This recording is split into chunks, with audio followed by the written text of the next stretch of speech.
دم باش بو همي گهدارو تماشابان اکرانا نوچه تیوی هون لکوبن هون لکول ما تماشا بکن خلاک کنوج برنامه لگل شپال ایرو ادی دست پی بکم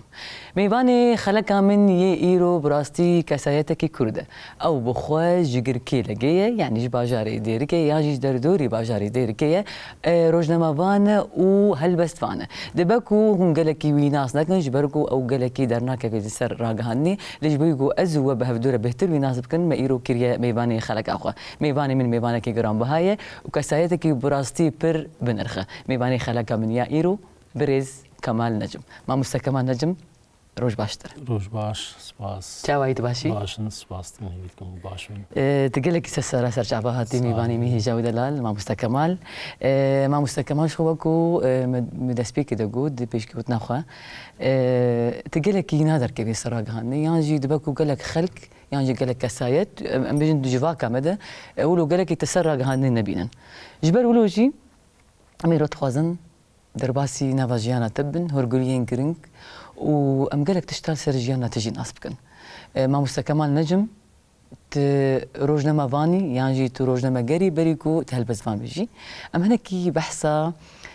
فيجاز ماغا يعني جي ام بيفاجو يجي انا تبكي ما مسا كمال تخاطر بشكل جنيز بهتر تناسب كنت ما شباني تناسب كرمك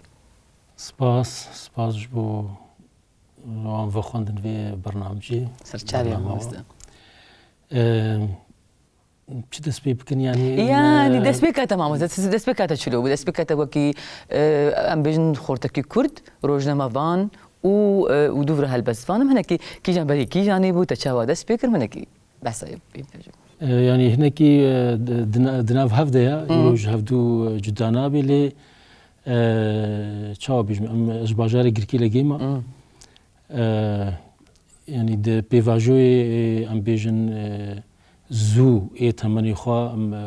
از كتم ناف خباطا كارو تيكوشينا سياسي اجبو ازادي كتم نافي تيكوشينا نافي خباطي دنافي خباطي را ام بيجن دمكي كاري روزنامه واني روزنامه گري دست بكر لبيروتي ما كاري روزنامه گري كر مالورد كوار كردي درتخست خبات اي هلبستواني و چاندي روشن بيريجي دناف دوي بيواجوي دبو يعني تيكلي و دانوستاندني بزمان چاند و هنري رچي بو ام بيجن سالي نوت و ششان و شوندا تيكلي ويجي بو زماني كردي نفيسينا بزماني كردي و چاخد از بزماني كردي جد نفيسم من بري خدا هلبستي نفيساندنا هلبستان لويدا ميدا ما هلبست نفيساند الصالة 2002 دا جارة كي ما هلبست وقت برتوك چاپ كر اللي بيرودي اللي بريوي ام بيجن دا كوفارا دا روزنامه دا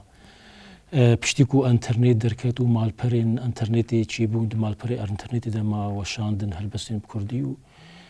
پاش او برهاف کرن و وق برهاوو جاره کی 2002 دا لبیرودی برهاوو کامن هلبسته یکمین هات چاپ کرن ام بيجن اف خبات ولو تيكل هوا بهفريه ما اري ما مستولو قال لك تولو تبكر تاشيد بيجي جبوي قام قال لك برساج تنك قال لي ايروسي حزار باش تشتبك كمان ما ويسا كمال تمنيت تشخاص بقى بقى دس بي ام بيجن بي خباتكر يعني كي جان خباتا يعني ام بيجن دس روزنامه گيري ريانجي روزنامه واني ودور هلبست تمنيت تشخاص بو تكتينا بي خباتي از سال 1960 نهانج دايك بوما جاريكي وقتي كما هلبست نفيساندن از يعني سال 1906 دوي بيفاجو بيجن جوانيا خدا ما روشه كله هبو يعني تفقرا آزادي و تفقرا خباتا جبو كرديتي دسبيكر بو لباكر شورش هبو تيكوشين هبو لفيدري هبو جوانی دا بيجن پشتی بکلوریا ام تورينا و خباتا تيكوشينا جبو آزادي جبو كردستاني بو يعني چند ساش تمني من لور درباس بو دوی ناوی تيكوشينا دوی دميدا يعني ام لقلق دورا قريان يعني لباجارين روج آوا حتى شامي حتى بيروتي وادرا قريان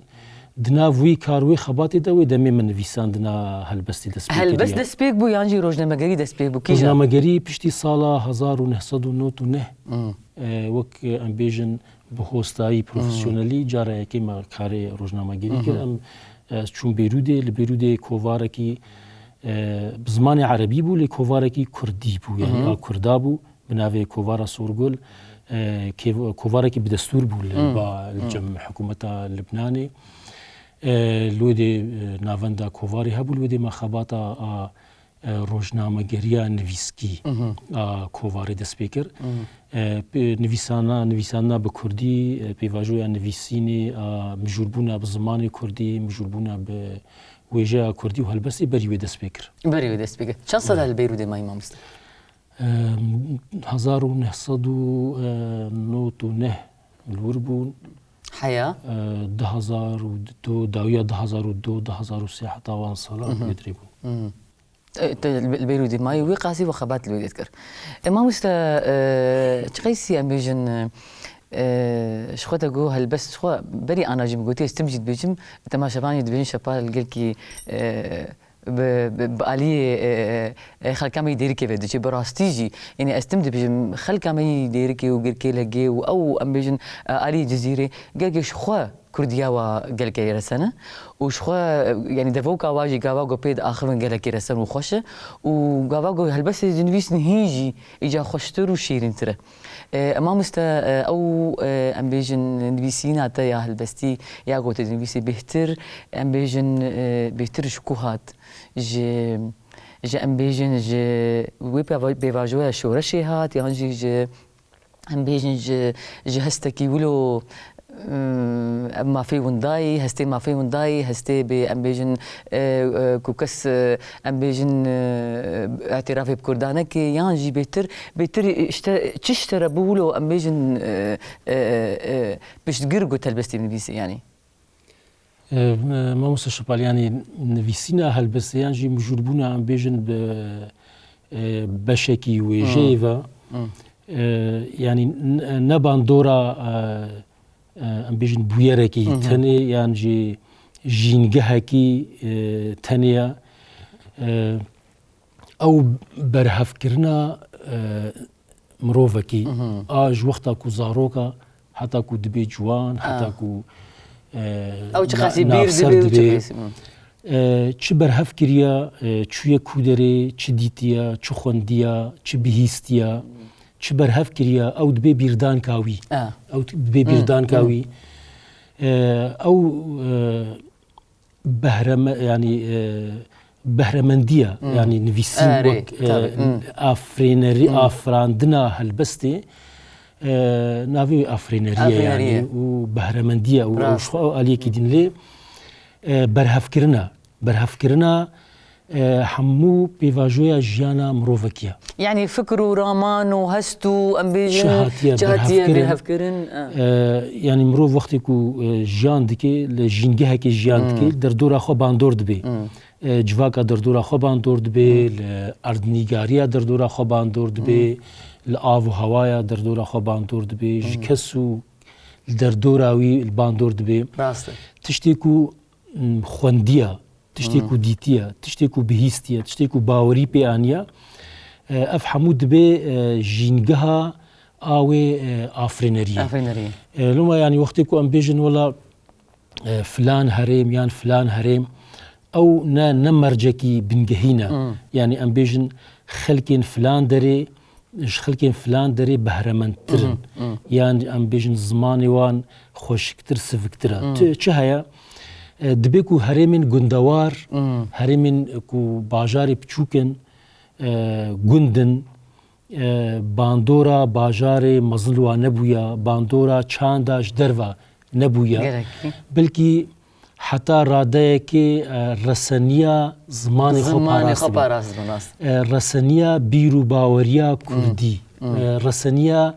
تفجر و رفتارا كردواري دبيكو باراست بي جوك روشكي اوبجيكتيف يعني موضوعي ولو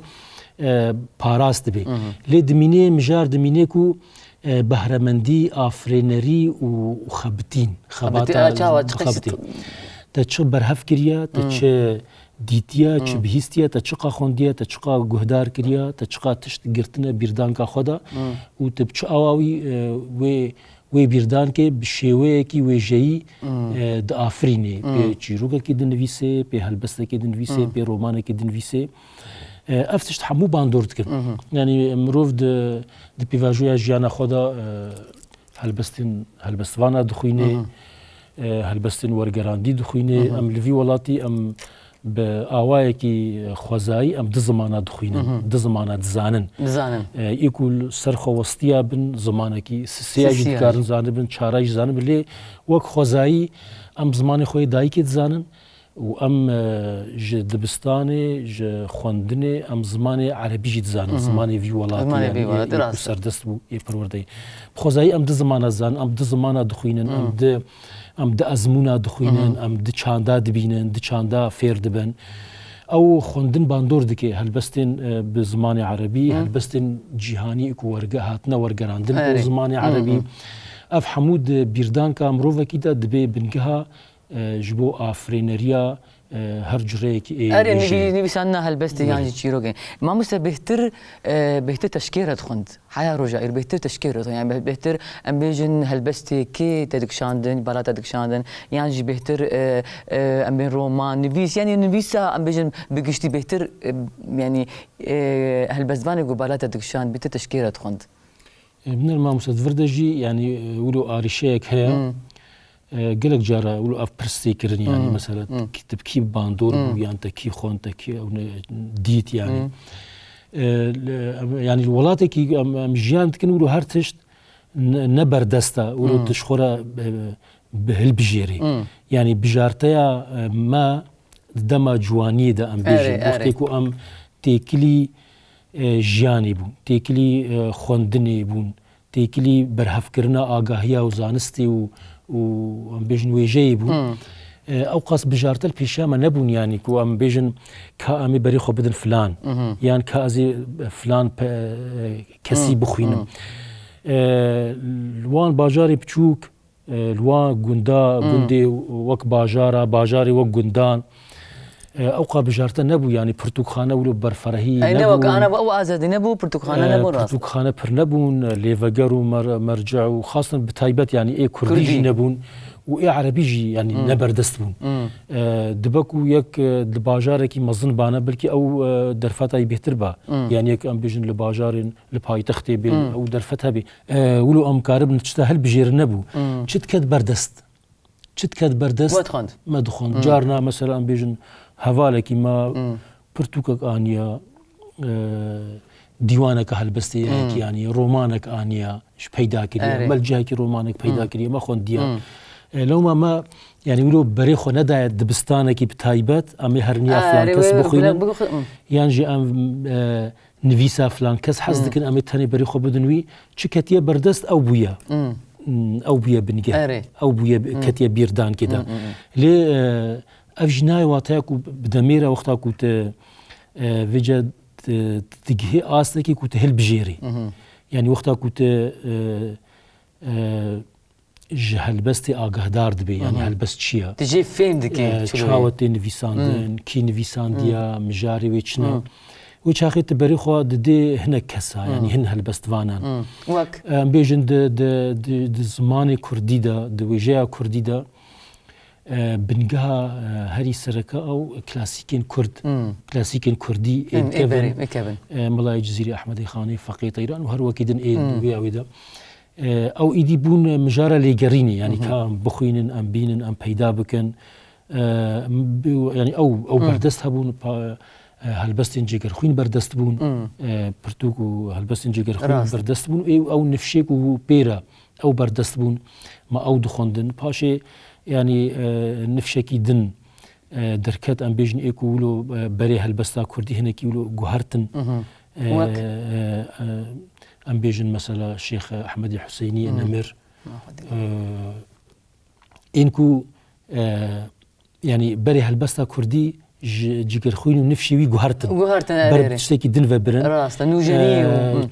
شون درفا شون ولاتين درفا اغاهي بیرەوەریاوە لەسەر هەلبەستێن جیهانی چێبوو زمانên din fêr bûn زمانên din helbest xwendin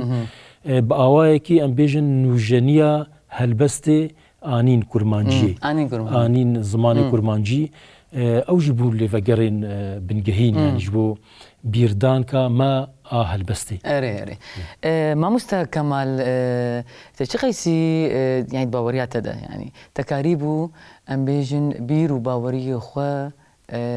bînî ser ziman heta ana tekarî bû tiştê tu dixwazî her tiştê ku tu dixwazî tekanî bû bînî ser ziman diriya helbestê de ya hîn jî tu dihesê yani yani helbest tiştekî çawa ye tiştê ku te yani tiştê ku belkî ez ji te re nikarim bêjim mînak yani hestekî ku ez nabêjim bi helbestê tê gotin. Erê yani pirê carat ji bîr û baweriyê xwe ê ku tu ji rast dibêjî ji wan bêhtir te hewl didê bi rêya helbestê derbirînê. Yani heta çi radeyê mesela min aniye ziman gotiye ew mijarekî din belkî divê ê rixne gir wextê ku va berhema bibin û bixwînin û Erê Mamoste ez ê me pirsa min ji te re baweriya te de ji ber ku te nivîsiye û helbesta te ye û bîr û bawerî û fikr ramanê te ne yani heyakî jî radeyê tu baweriya te de te aniye ser ziman yana hê jî maye زعمت تشقيسي كسايت كيلو تشرم كيلو كي مشتغالي ما مستا جبروا له زبيب مشار نجري ده يعني ما نشخو هالبست او آلية دن ام روفان يعني جيانك دن يعني جيهانك دن جيهانك دن يعني بلكي كسي يكون هال هم برتا كسي يكون جاري ام هفدود بينين بهفدور الدن دستينن وكسي يكون هالبست دنفيسي يعني كمالك هالبست دنفيسي بلكي نأو بي يعني كسكي دنا جيانك وي دن هيا جيهانك دن جيهانك دن هيا دوي جيهاني دا هول ديكو كسايات خويا هندرين يعني او تشتي جيانتي قرتي يانجي ايد نافا تدا يانجي ايد يعني هستي تي هي ايجو درناخيني ام بين روجانا توان تشتاد هالبستي خدا هالبستي اوا يعني مجاره هالبستي اوا يعني بيجن اركو دلامتي هالبستي و بيدفيا هالبستي اوا تشتيكو بزماني اشكره ناي قوتن تشتيكو ولو صادا وفكري وراست راس ناي قوتن تشتيكو ناي ديتن يعني تشتيكو بتشافكي بهافوكا ولو راست ناي ديتن يعني جنب بيجن تشتيكو هر كس نابيني يا هالبستفان بشيويكي دبيني تشيكي نو دديه اوايكي نو دربريني ودبيجي بيقول من او هستا خود بيجي همي بيرو باوريا خود بيجي يعني اني نيرينا خو افيجياني تشتي كود فيجياني ده برهف كريا لسروي برهف كرني الدرباري هن مجارين جياني ده نيرينا كوي كسانه چي بو راست تايبت دیتن و بیر و باوریک و بوچون کویه تایبت چی بویا و بیر و بوچون و باوریا خوا با آوایی کی به هلبستانه نویسی درد برینه دبیکو او تشتیکو يعني ديمانه كي دنري دباكو او ديمان جبوتا تشتكى يعني جبوتا ديمانه كي دنري يعني جي بويركي يعني روشكي دبيني تبتشتكي لدنري لي باشي تهلبستكي تدخويني تبيجي والله من افتش تبو يعني من جديد تبو لي يعني هلبستفان بتشتكي دنقوت باوايكي دنقوت مجاركو وقتا كو يكي هلبستفان بيجي من هر تشتي خو قوت وشاخي دفي راجي قلمه خو ديني آلية كي بيجي خلاص داوي بو يعني داوي بو هاو لي جيان داوي نابي و بيرو باوريا مروفان جي تيغو هارتن و بيجي كبي وراست تيغو هارتن و جيان رانا وستي لو ما هر بيفاجوي كي هر دمكي بويراوي هيا هر دمكي ديمناوي هيا هر دمكي هستو نستاوي هيا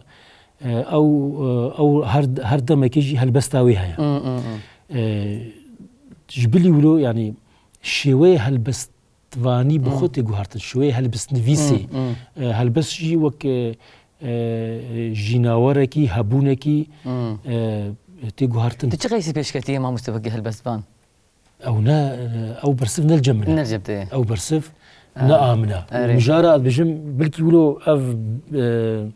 چت بجن تيجها بيشكتي یا نه بيشكتي جي بلكي ند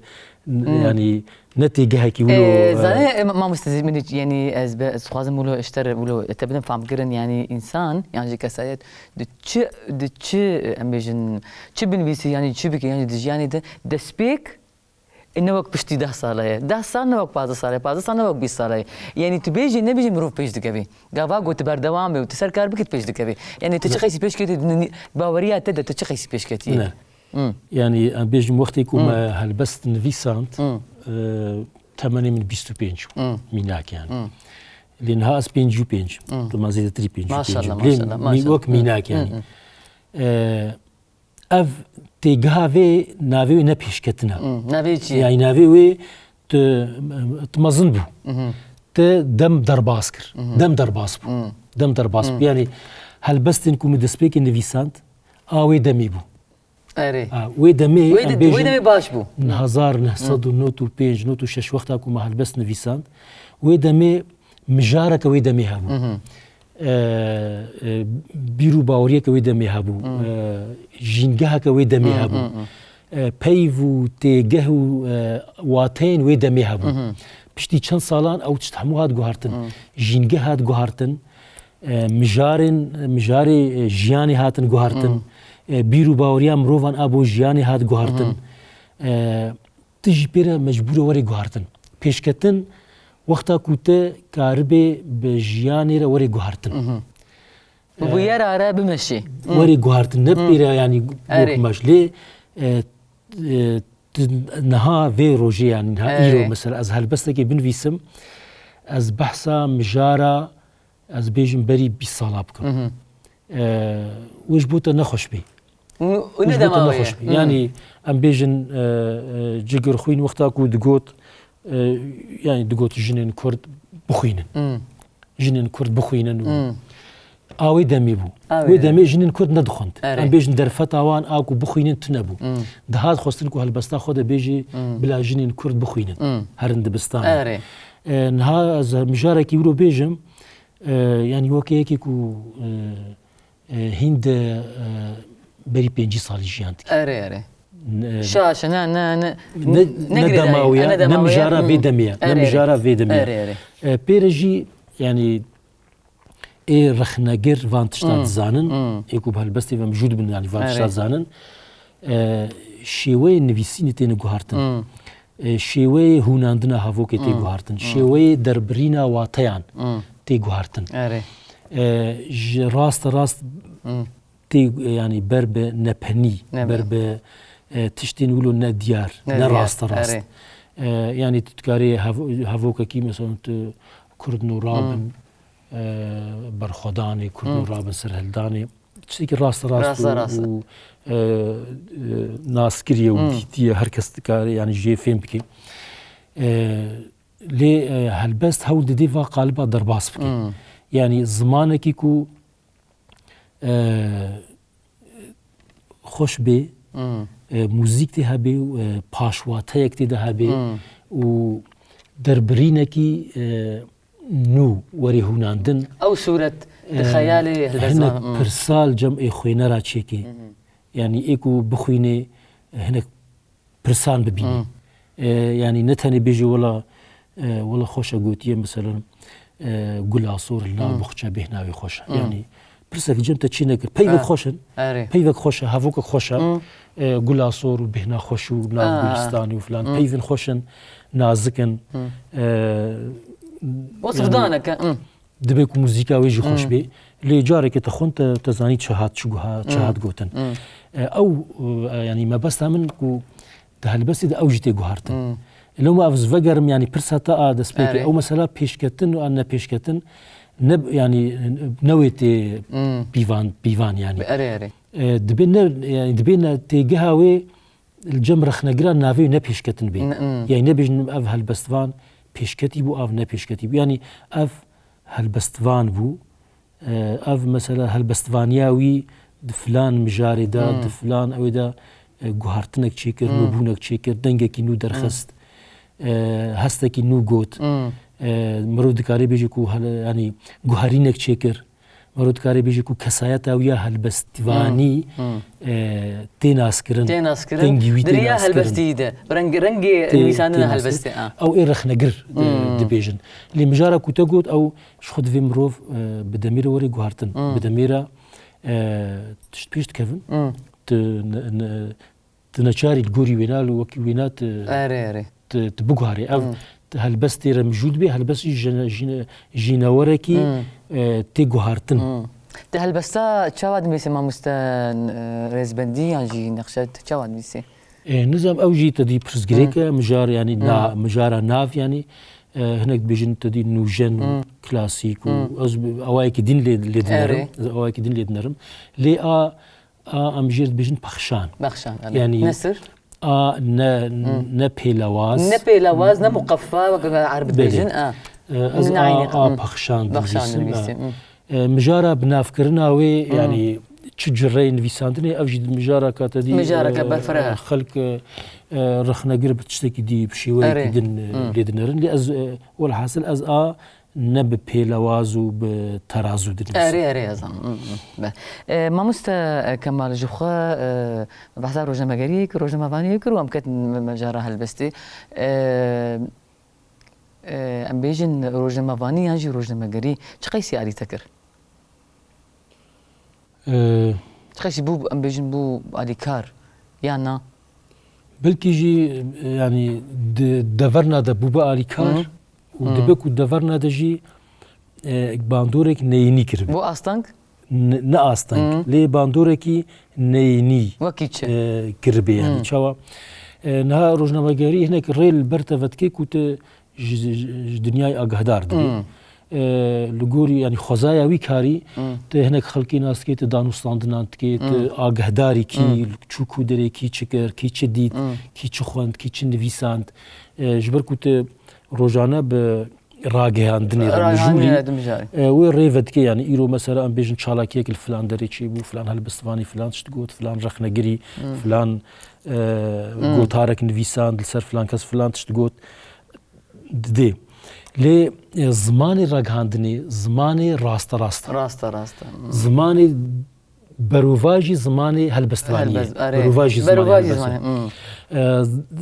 ragihandinê divê tu zimanekî te tiştekî bêjî ku ê te guhdar kir ê te xwend cara pêşî zanibî te çi got û hemû agahiyê te zelal bin rast bin berçav bin naskirî bin tu dibêjî li filan derê filan bûyer çêbû filan kes wilo kir filan kes çû filan derê yê ku xwend yê ku bihîst zanibê çi bû ev ziman berovajî zimanê helbestî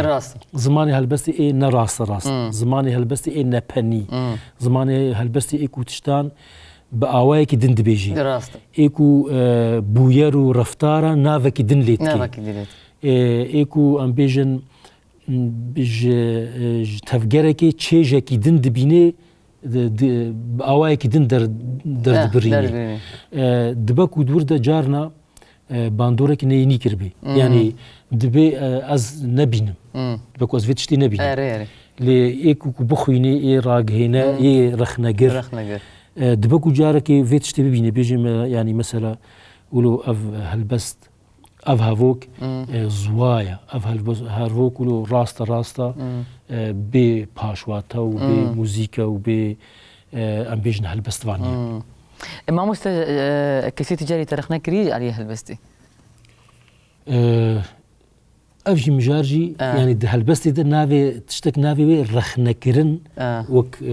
wek tê zanîn tune rexnegirî heye wexta ku ê rexnevan helbestê te tîne û bi hinek metod hene hinek alav edewat yanî ê rexnegirî hene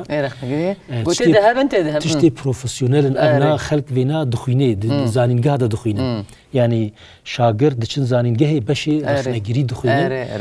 beşê rexnegirî wextê ku dixwînin dizanin vê helbestê çawa şîrûve bikin hestê helbestvan çi bû mebesta wî çi bû alavên wî çi bûn kar anîn وی هفدو ودکی دبی ناف بین کار دناف برا هلبستی و ای خوی نرده یعنی ناف برا تا هلبستا ابریز هلبستا کمال نجم هیا و شپال هیا هلبستی تخوینی ای رخنگیر دناف برا تا ویدا دبی ناف بین کار کوت کار به وی هلبستی آوای کدن تبغيجي بس ما مست رخنجار الجمع هنا ام بيجن رخنبان يعني از تشينابي از بيجم تنينا بس يعني دبيكو ببي يقولوا ظلمك يعني نحقيك بيجن لي تفجرك الرخنجري بتايبت هلبستا كردي قلس لاوازه قلسه بهوستاي وببروفيسيونالي نينا بتشها يعني مجربونك ولو جدر في دمي يكيكو هناك آلاف و آواين رخنجريه جم خو پیدا کرن سرخو وسطیایا یان جد بيكو تشو خونديا زانين گهي خونديا و هناك سرخو وسطیایا افكار شخوره نكريا كار بيشا شخوره نكره بيشا مهنه كوبي مجور ببي نكاريجي يعني جبركو نان نادي الفيولاتي بمجور نبو يجبرولو لغوري دمي خوي فالا لغوري دوستانيا خو وناسكرنا خو كيف يجمرها هات ازوي دوستي هفن دبيكو جارك راجي هلبستا كمن ولو رخنا بكي بخويني وشيروفا بكي وسر بنفيسي ودبكو 10 صاله جي نزان بيكو هلبستفانك ام بيجن نافي بي كمان نجم هاي لي دروشك اسايدا رخنجري نوليا دروشك اسايدا اي رخنجر في رخنجري بيشاويه جياناوي اروجانيا هر روج دخويني هر روج دبيني هر روج دتشي ايصال في ما هي كيجان هالبستفان تشبر هافوك درخص تشهل بس نفيسان كي دركات كي درنكات كي تشو كي هات دنجي نودر كاتن نافي نودر كاتن نا اوتنا او نينا تشتا هاي رخنجريه كي يقولوا بكيفي جبو الجوري دمي رخنجريه كي يقولوا هيا شوباندنت نينا شوباندنك نينا لو ما بام بيجن آلاف نوان إن رخنجريه جي بيش ناكبه يعني برتوكا ام بيجن هالبستا كمال نجم بهمان متودي كوتا مثلا بري 40 صالي رخنا كره بس جيجر خوين رخنا ذكر نابت بوا آلافا بوي بيرو بوچوني تلي بنري رخنا بكي رخنا جريجي بدميره بيشكتي وقت شاو هالبس بيشكتي اي مخابن اوتر جمعني امام كمال شخوا ام بيجن بنشش يكيتي مهنا يعني جنب سازي ودزگه مين ام بيجن روشنبيري و سازي نيفيسكار وروشنبيرا ام بيجن روجافاي كردستاني ام بيجن يعني كردي سوري و ايتجي ام بيجن تاندامي هفقرتنا روشنبيري روجافاي كردستاني جبريبه جكبنبه وهروها انا بشتيغو حزار رحمه لبي نمر احمدي حسيني جسر لبنانيا وخيت انا بوي ام بيجن حالي حاضر ده سروكي هفقرتنا روشبين روجافاي كردستاني ما مستكمل براستي چقيسي هستي تاوى چقيسي باريتها قرانه يعني چقيسي تتحسي قوتباركي قران راشتي يعني يعني ام بيجن كارجيري وخباطه دواري روشنبيري وچاندي ده واچن سالي داوي بو بشك جيانا من ريا خباطه دناوا هفقرتنا روشنبيري روجافاي كردستاني ده بيشتيكو نافن داوي هات روج آفا نمر احمدي حسيني وهفالين كوبيرا نافن داوي انين روج آفا كار وخباطه كي اجبو تفجرا روشنبيري لفي ولاتي لروج آفا بشتي بيفاجوي عشورشي دس بيكر اجد نافا هفكرتني دا ام بيجن كتن ناف في خباطة كاروباري تفجرا روشنبيري دا بيقومان يعني تشيجك وي تايبت هيا وقتا كنت دبي بشك جي كارجيري و لفا تفجرا روشنبيري تدبي آلي كار جبو لدار خصنا شبيرككي لدار خصنا مهرجانكي تكسان فتخويني تكسارتي كليت كي ت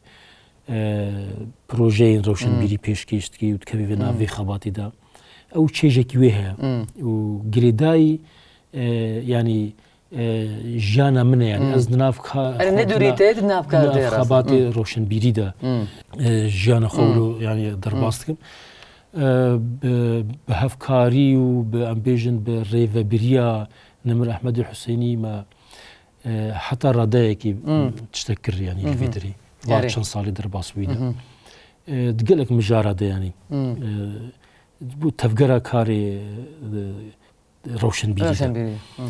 اف چند سال بو مخابن نمر احمد الحسيني ام بيجن جنافي كاري هناكي خدا عالي يعني نچاري روشاوي تندرستينا باشو لما هول داكو ام از بيجم و ت وك انداما دستيار ريفابيرو خبات كار ما مستوي ميدي دستيار ريفابيردا ام وي خباتي بردوام بكن هبونا احمد حسيني بخوا تشتكي دنبو يعني ام بيجن جهكي كو ناي تجاكرن هبونا وي وك كسايات وك بيرو باوري وك شيويا خبات كرني شيويا تفجري نيرينا ويش في خباتي را تشتكي جدابو بيقومان يعني كاري في نافندا هرركي بكي ام بيجن ديوانا روشن بيريا اروج افا بي جداهين ام بيجن بيرو باوري رامياري بارتيتي ايديولوجي تكي تفكري بيك آليبون اندامي كيجان بارتي بيرو باوري تشنا او آليه كي لتو روشن بيركي جهتا الجم هرركي هيا كيجان دقيق كيجان ساعتي وك اندامك هرركي وك اندامك هرركي نتاني انه وك دوست يعني تتكاري وري هلبستا خوب خويني تتكاري وري هلبستي قهدار بكي تتكاري وري سمينرا خوب دي تتكاري وري درباري كيجان مجارده بانيل كي تشيب كي جوكوبي كيبي جكيجا آلي بي جكيجا بارتي بي سربستا سربا بيكوما وآدنجي لفو تفكرك روجانا يعني جياناوي لفيدري لفي ولاتي وقتي هات روج آفا جياناوي تني هرركي وخباطة آكاري روشن بيريبو لفو تفكرك ما مستلفو تفكراوي روجانا او لفو تفكراوي كو حركس ناس كي براسي كو اوجي ما مست احمد حسيني رحمه خديلي بي هاتيه ناس كرن تشقيسي كاريو باندور تبكي وكي كمان نجم وكي روجنا مبان وكي هلبستبان وكي كسايات وكي او هستي امبيجن روشنبيري قوين بنرخي بهيز تشقيسي كاريو باندور تبكي بيغومان يعني شو بي باندور يعني بريده ما هفتو ناستكر يعني دوستاني وهفالتي وريز قرتن هبو اللي ما بهفرة خباطة دناوا هرركيدا او شكر بيقومان يعني شيويا ويا كار كرني شيويا كي نوك آماياك وبري الفركارد كاردكر اف برجرينجا جداي شبو ما مثلا جداي تفرق جداهي امبيجن وكس الولاتين درفا مابون وشيواي كار وخباتي وان ديتبو جي فير بو يعني نيريناوي بيرو بوتشيناوي كاري روشن بيري برفرهتر بو ويعني براجي يعني افي ولاتي برفرهتر بو يعني ام بيجن بكي مايج تفقرا روشن بيري افي ولاتي فرهتر بزانبونكي مازنتر دفكري اف باندور نتني المنكر يعني حمونها خبات كاري هرركي ام هول ددنكو بوي شيوي يعني هول ددنكو هرركي نبي تني هرركي اندامين هرركي نبي وك بيجن حمو تفكري ام ديسا ديوان ومجلس هركسينا كيد كاري وري الفيدري سنگا هرركي جو هركسي فكريه وام هول دنگوري درفتان ام في كارگيري وخبات وچالاكيا روجانا وحفتانا ومهانا هرركي بردوام بك بس ما مستكمل يعني ام بشكي ولو ام بيجن رياليتيك شي ام ولو ام باخبن يعني براسي باري هرركي گرانه و چه کسی گو روجاوای کردستانی دیجی پیچه کی گو علاقه دار به هنج پیوندی دار به ام بجلو تفکر روشنبیری زانه باره هرره کی زانه کو هرره کی ام بیجن ريزو حرمت و ريز گرتن جهر ام بیجن سازی کی روشنبیری لی هرره کی پر چالاکه لی آنا حال حاضر ده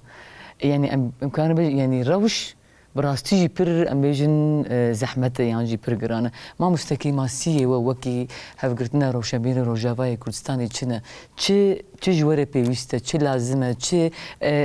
ام بيجن بيشغري كي تشاوا برنگي كي تشاوا جوره لازمه اجبو خاطري ام مثلا هم كاربن هررك هين بهتر بيش بكن هين بهتر ام بيجن لفت تفكرها روشنبيري بهيز بكن قويم بكن فان خورتو كاتشا حما ام بيجن ام كاربن حمبيز بكن يعني ام بيجن بيستيا وبتشهيه بهتر نهاية هاري جرينك يعني تشتكي يقولوا ام بيجن ام روشنبيريا كردي قادا روشنبيري قادا چالاكيا روشنبيري كارگيري خبات چالاكيا روشنبيري بيخودية شو ما مستوى يعني ام كرد يعني قال لك بي دولتن بي ولاتن بي دولتن مخابن بي سرميانن اگر كو جارنا جارا يعني درفت شي دبن او درفت شي بويا الهند باشين كردستاني الهند باشين كو باوايك يعني حكم داريكي كردا هبيجي لهشمنديك كو كاري روشنبيري بشكي جرينج ايجيان وبيرو باوري وهبونا وناسناميا جلانا مخابن كيما يعني لكو كيما يعني الجم حكم دار وريفا بران الجم بارتين سردست نتهني الليفر يعني ليفر جي وبيجن لباشوري كردستان يجي الدفر يدريج جيكو درفتك هيا پشتگیریک هیا او يعني بيجن پشتگیریک حتى راديك هبو ددمتي لي ند آستاكو يعني بيوست في خباتا روشنبيري بكي خباتا كي جرينج سركا كو هبونا جلكي دباريزي تش دوي چهبي دوي بيرو باوري بهبي وقتا كو باوريات نبي كو قادا روشنبيري چالاكي و خباتا روشنبيري دكاري ناسناميا گلكي بپاريزي پیش بخي پشتگیری ناکی دوید بی باور بی اف بیرو باوری جی حکمدارین زانا حکمدارین هشمند حکمدارین کو پشتی 20 سال 3 سال 5 سالی تفکرن حکمدارین کو يعني دزانن كو قل چاوتي بشافتن خطرياوي دزانن في خطرياوي زانبن والقوريوي ري البيشيا احتمال وقمانا بشافتنا قلان بقرن ويجا چاند ويجا زمان ناسنامي قلي كردا وقتا كو افنوي باراستن وقتا كو نبي پیش خستن وقتا كو نبي قاده كي جرينج پشتگیریه ونداد كو هندابو كرد وك ناسنامه ونداد بن يعني ما نهار كو كردي كو تزماني خو نزانيت يعني ما انا ببور يعني انا با مثلا ام بيجن انتجريشن شي ويا يعني اندماج شي ويا كاوي شلو شي بي انا ام نزان يعني حتى هاوي ويتشاو شي بي يعني اف انتجراسيون ويتشبكي يعني مجار جوي مزنترا مجار جوي مزنترا يعني مجار ام بحثا كرديتي تكن ام بحثا چاندا كردي تكن زماني كردي ويجيا كردي بيرو باوريا كردي تكن بربون دابون هذا الشيء ام بحثا ويتكن هناك تش دبيكو ددمي بيج دا بريا دستوري ام بيجن تي كيفن ريكي اري بس زماني كردي ببي زماني كي فرميد الفي ولاتي دبستان بزمان كردي فير ببن لي كافيتش حتى كيشان رادي ببي نبي نديارة لي مجاركو تەفگەرە ڕەوشنبیری ئاوێژەی ئا کوردی وەرە پێشخستن ئەو مژار پشتگیری ژێر لازمە پشتگیریە دارایی ژێر لازمە پشتگیریە هشمەندی و عاقل ژێر لازمە و پشتگیریە مادیژی دارایی مەبوویانی مادیە وەختاکو لە وی وڵاتی ئەم بێژن چەند یەکیتیان ڕەوشنبیرە هەنا نکارن مهرەجانێکی باش دەکوس پێک هاتی پێک بێنن ji ber ku piştgiriya darayî nîne ev têwateyek û tevgera rewşenbîrî tune yanî قلسة تنه lawaz e bila deh tevger hebin bila deh yekîtiyên rewşenbîre hebin wexta ku nikarin çalakiyekî bi nirx دار بخن dar bixin hebûna wan wek nebûna wan e tenê saziyeka binafa mijara herarekê jî wilo ye mijara hemû yekîtî din jî wilo ye yani em bi zehmetiyekî derbas dikin تخوازي وچنه ماموستا مشکل ندا پرزگریک نه داخوازن yani em ê şikî daxwaz bikin شكي داخواز şikî daxwaz bikin yani daxwaz wexta ku bi dilê me bê em dibêjin gerek yani eger xwediyekî va welata hene xwediyekî Kurda heye gerek ev xwediyên Kurda li ku derê bin qada rewşenbîrî wilo ji bo wek qadeke tenê ji bo hinek rewşenbîr ji xwe re diaxivin nebînin نبي mijara hebûn û نبوني mijara parastina nirx parastina ziman çand û huner û wêjeyê ye ev hemû nasname ne nasnameya kurdîtiyê ye wilo lê binerin ne wek qadeke ku wilo çend kes ji xwe re kom bûne û wê ji xwe re bila helbestekê bixwînin wilo li wa binerin xwediyên vî welatî hikûmdar û rêvebirên welat divê her ji vê qadê hebin بلي û nekêmî hemû qadî din bibînin اري û piştgirî bidin بشقري بدن ان شاء الله باوريات دوي بشقري وريدان ماموستا ان شاء الله yani her tim em bihêvîne Em yani bihêvî kêm nabê هذه جيمنا ان شاء الله ما مست كمان نجم قال لك اسباس بتخص امجرو بترجي باخبن لدما ما نما قال لك اسباس بوهاتناتا قال لك اسباس بوهبوناتا قال لك اسباس ما مست كمان جخوا ياك جوا كسيغو براستيجي بر شرم دكي ونا اخ بس ايرو مهشت باخبي قال لك اسباس بوهبوناتا ما مست براستي متى راح تسكر ام اللي بيقولون خش تخوازم شخو كس وقت تلفزيون جي متى جرك لقي اني حتى قال لك اسباس بهبيا سركفتني اشتريت خوازم ما مست سركفتنا براستيجي جحمو اليافا جالي روجنمافانيه جي وجالي هلبستيفه جي وجالي امبيجن وك بربرسيارك انا تبويه بربرسياري امبيجن هبقرتنا روشبين روجافاي كريستاني براستيجي ابرشانازن قال لك اسباج بو خباته تمامسته وجبو كذا تذكري كان كبير سپاس بو وام بخوندن في برنامج السرا سرجع ما قال لك اسباج جارك بوده سپاس تماشاوانی می هیجا و دلال خلق ما یا ایرو بما مستی هیجا کمال نجمره بی اوای بداوی بو بهبیا امبیجن هفتی اوری خلق کنو میوانکینو مجانانو هر شادو بختوار بن بمینن دی کیف خوشیه ده بخاطره